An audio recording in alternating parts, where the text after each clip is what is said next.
हुजूर ने फरमाया किसी बीमार को देख के, मुसीबत वाले को देख के ये दुआ पढ़ो, तुम उस मुसीबत में शिकार नहीं होंगे।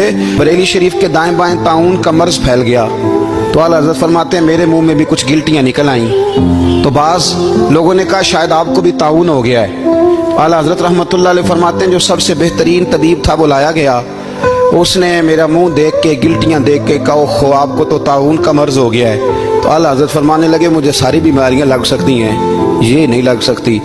उसने कहा हकीम मैं हूं कि आप हैं? फरमाया नहीं आप ही हैं, पर ये बीमारी मुझे नहीं लग सकती, ये मुझे हो नहीं सकती।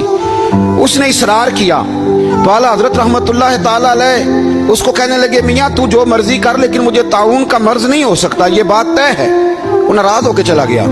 अब ताउन की जो गिल्टियां होती थी ना वो बड़े बड़े महीनों नहीं जाती थी, तकलीफ रहती थी। आला हज़रत कहते हैं मैंने उसी रात ना थोड़ी सी काली मिर्चों का सफूफ बनाया और मिसवाक में रख के जब मुंह के अंदर